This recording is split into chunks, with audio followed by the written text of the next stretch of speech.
그러나 그가 받아들이지 않을 때 예수님은 밤새도록, 밤이 깊도록 진지하게 그에게 사랑의 말씀, 예수님의 들리심의 말씀을 하시며 도우십니다. 베로의 우물가에 나온 사마리아 여인을 도우실 때 그의 내면의 근본 문제가 영혼의 생수가 부족함을 아시고, 여인이 화를 내고 신경질을 했지만 이것이 그의 내면에 생수가 없어서 그런다는 것을 깨닫고 감정적으로 처리하지 않고 그에게 필요한 생수를 주셨습니다. 예수님은 이처럼 각자의 내면의 소리를 들으시고 그들의 가장 근원적인 문제를 해결해 주시며 새 사람 구원을 이루시는 분입니다. 예수님께 카운셀링을 한 사람이면 모두가 다 변화되고 구원받고 기쁨과 새 힘을 덧입게 됩니다. 이 세상에 아무리 위대한 상담자도 이런 변화의 역사를 이룰 수 없습니다. 우리 지연 목사님이 상담사 자격증이 있지만 아무리 카운셀링을 잘해줘도 그 사람이 구원을 받을 수가 없습니다. 그러나 예수님이 상담하실 때 어떤 사람도 새롭게 되고 변화되고 구원받고 새 힘을 덧입게 됩니다. 예수님은 참으로 원더풀 카운셀러가 되십니다. 둘째로 그분은 전능하신 하나님이시요 또한 영존하시는 아버지십니다. 전능하신 하나님이란 말씀의 뜻은 승리하시는 용사, 투사, 힘있는 용사라는 말입니다. 예수는 평화의 왕이고 한 아기 때문에 싸움을 모르는 분처럼 생각하기 쉽습니다. 그러나 예수님은 무력적인 싸움을 하지 않으시고 외적인 싸움을 하지 않은 대신에 내면의 죄와의 싸움, 사단과의 싸움을 하시는 분입니다. 치열한 싸움을 통해서 백전백승하시는 분입니다. 예수님은 어떤 흉악한 죄와 어떤 흉악한 사단의 권세도 물리칠 수 있는 영적인 용사십니다. 그러므로 어떤 죄에 빠진 자들도 어떤 귀신의 세력이 있는 자들도 예수님께 나아갈 때, 예수님을 믿을 때 예수님은 모든 죄와 사탄의 유혹과 권세를 박살내십니다. 또한 예수님은 그 죄와 사탄의 권세를 이제 제거할 뿐만 아니라 우리를 뜨겁게 사랑하시는 아버지이십니다. 영존하시는 아버지십니다. 아버지는 우리를 사랑하시고 보호하시고 또 필요를 채워주시고 또 먹을 것을 주시고 필요하면 훈련도 주시는 사랑의 분이십니다. 주님은 이제 우리의 아버지로서 보호해 주시거든 보호해주고 우리를 공격하는 죄와 권세는 파해주는 동시에 우리를 가장 행복한 이러한 길로 인도하십니다. 셋째로 그분은 평강의 왕이십니다. 그분은 하나님의 아들이시지만 사람으로 태어나셨습니다. 사람 중에서도 한 아기로 태어났습니다. 한 아기를 볼 때 참으로 이 평화가 있습니다. 아기를 보는데 두렵다. 유겸이를 보는데 떨린다. 이런 사람이 없습니다. 한 아기를 보면 순수하고 때묻지 않는 모습을 볼 때 우리에게 평화를 줍니다.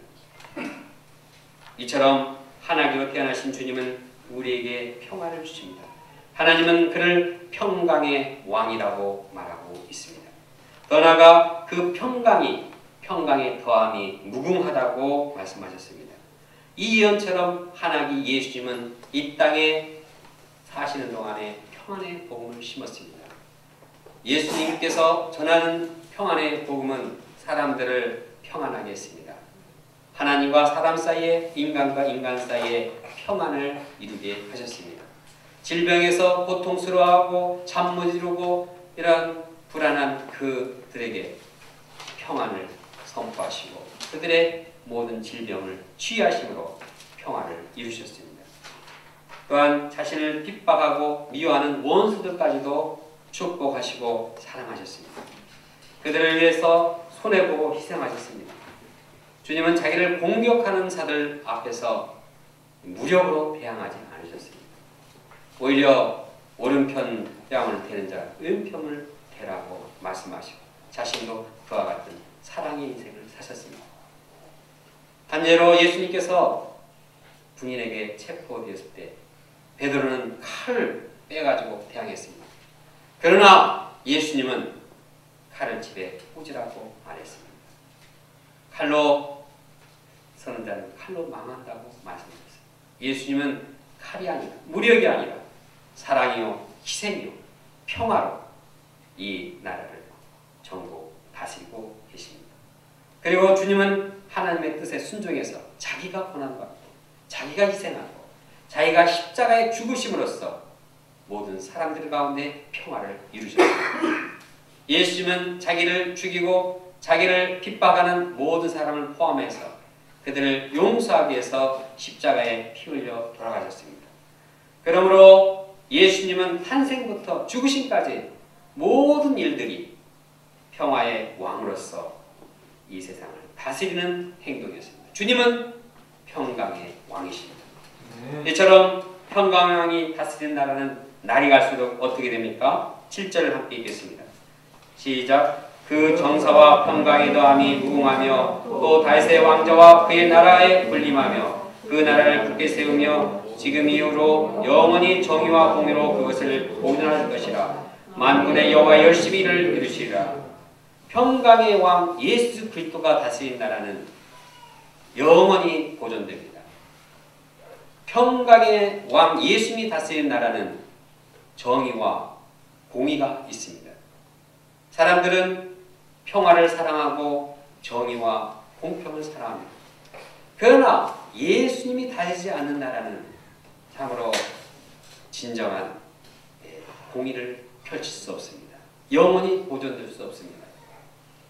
요즘 올해 최고의 베스트셀러가 뭔지 압니까? 정의란 무엇인가? 이 하버드 교수가 쓴 이 책을 잘 보면 사람들이 추구하는 것이 정의인 것을 볼 수 있습니다. 그러나 그가 제시한 정의는 불분명합니다.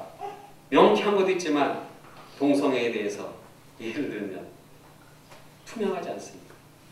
동성애를 하는 것이 옳으냐 그러냐 정의를 내리지 않습니다. 그냥 사적으로 그냥 은밀하게 동성애를 하는 것을 막을 수 없고 내버려. 또 동성애 안 하는 사람들 뭐 생각 바꿀 수 없지 그냥 그렇게 해라. 분명한 정의의 방향이 없습니다. 인간이 세우는 정의는 진정한 영원한 나라로 향할 수 없습니다. 예수님은 평강과 예수님은 평화로서 우리를 다스릴 뿐만 아니라 정의와 공의로 영원토록 보존하게 하시는 것입니다. 날이 갈수록 더욱더 예수님이 다스린 나라는 새로워지고 공의로워지고 평화로워지는 나라인 것입니다. 이 나라는 영원히 지속되는 나라입니다. 실제로 어떻게 하나님 예수님을 맞이할 것인가? 본문의 예언은 예수님 오시기 전 700년 전에 말해졌습니다. 그리고 이 예언은 700년 후에 이루어졌습니다. 그 예언대로 이 말씀대로 예수님이 활동하던 갈릴리는 영화롭게 되었습니다. 또 예수님께서 큰 빛으로 비추셔서 그 어둠의 세력들을 물리치기 시작했습니다. 그 예수님의 큰 빛은 제자들 가운데 역사하시고 그 제자들 안에 있는 어둠의 세력을 몰아내고 새롭게 하셨습니다. 그리고 그들은 빛의 사자가 되었습니다. 빛의 사도들이 되었습니다. 그래서 각 나라에 로마에 또 러시아에 인도에 다 전 세계에 파송이 되어서 그 빛의 역사가 예수님의 큰 빛의 역사가 온 세계에 퍼져나가게 되었습니다. 그리고 이제 빛의 사도들이 또다시 탄생하고 그런 가운데 온 세계에 하나님 나라가 확장되고 있습니다. 날이 갈수록 세월이 흐를수록 평강의 왕 예수님께서 다스린 나라는 더욱 확장되고 견고해질 것이고 또한 영원히 보존될 것을 믿습니다. 하나님 나라는 영원합니다. 세상 나라는 흥망성쇠를 거듭합니다. 미국이 최강대국이지만 사라집니다. 그러나 평강의 왕, 공의와 정의로 다스리는 예수님 나라는 여러 가지 우여곡절이 있지만 그러나 영원토록 더 확장되어 나갈 것입니다. 지금도 큰빛 되신 예수님은 우리에게 비추십니다. 평강의 왕 예수님은 우리를 다스리고 계십니다. 우리가 이것을 영접하고 있습니까? 우리가 왜 어둡고 왜 평강이 없습니까? 그것은 우리 가운데 마음에 빛 되신 예수님, 큰빛 되신 예수님을 영접하지 못하기 때문입니다. 그러므로 우리는 마음의 문을 열고 주님의 큰 빛을 영접해야 할 것입니다. 우리 마음이 어둡고 힘들수록 우리는 그 힘들고 어려운 문제를 집착하지 말고 먼저 주님의 큰 빛을 영접해야 하는 것입니다. 마음의 어두운 문제 자체를 붙들고 끙끙 앓고 있는다고 해서 그 문제가 해결되지 않고 오히려 더 마음이 어려워집니다. 예를 들어서 성적이 안 나오면은 이제 그냥 신앙생활이고 뭐고 다 때려치고 그냥 공부만 몰두하자 이렇게 하려고 생각하기 쉽습니다. 그러나 내면에 어둡고 절망스럽고 힘이 없는 마음으로 공부를 해도 공부가 눈에 들어옵니까? 집중이 됩니까? 먼저 그 마음이 예수님의 빛으로 인해서 환하고 에너지가 생기고 집중력이 생기고 힘이 생길 때 부활의 빛, 소망의 빛 예수님을 영접할 때 힘있게 공부도 할 수 있고 일도 할 수 있습니다. 어떤 사람은 물질 문제가 힘들 때 그 물질 문제, 돈 생각하다가 더 깊은 어두움 속에 빠져들어갑니다. 그러나 먼저 필요한 것은 예수님의 빛입니다. 큰빛 대신 예수님을 영접할 때 그 심령이 새로워지고 환해지고 어려움에 도전할 힘이 생깁니다. 직장생활이나 가정생활이나 모든 인간관계도 마찬가지입니다. 마음에 여러 가지 어려움이 있을 때 그 어려움만 생각하고 어려운 사람만 생각하다 보면 점점 미궁을 헤매고 해결책이 나오지 않습니다. 먼저 예수님의 큰 빛을 내가 영접해야 합니다. 내 마음이 큰 빛으로 환해지고 힘이 있어지고 에너지가 생기고 참 분명한 방향이 생길 때 우리는 어떤 상황에서도 도전할 힘을 얻게 되는 것입니다. 그러므로 어떤 어려운 상황에서도 먼저 큰빛 대신 예수님을 영접하는 자들이 원합니다. 예수님은 우리에게 빛을 비침으로 우리를 새롭게 하실 것입니다. 우리가 큰빛 대신 예수님을 영접함으로써 기쁜 마음으로 메리 크리스마스를 외치는 자 되기를 원합니다. 큰빛을 받는 구체적인 방법은 무엇일까요? 예수님,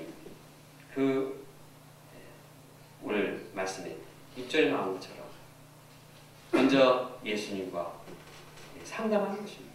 예수님은 원더풀 카운셀러입니다. 예수님께 내 마음을 내려놓고 예수님의 말씀을 듣는 거예요. 내가 주님께 기도하는 가운데 내 마음을 다 토로하고 주님의 음성을 듣고 주님의 말씀을 묵상하고 이보다 더 큰 좋은 상담이 어디 있겠습니까? 그때 그 말씀이 내 안에 역사할 때 우리는 힘을 얻게 됩니다. 우리는 마음이 새로워집니다. 우리가 죄와 사단의 유혹과 권세에 사로잡힐 때 어떻게 됩니까? 전능하신 하나님께서 힘있는 용사가 되신 죄와 사탄의 권세를 물리치신 예수님을 의지할 때 예수님은 우리 가운데 빛으로 역사하십니다.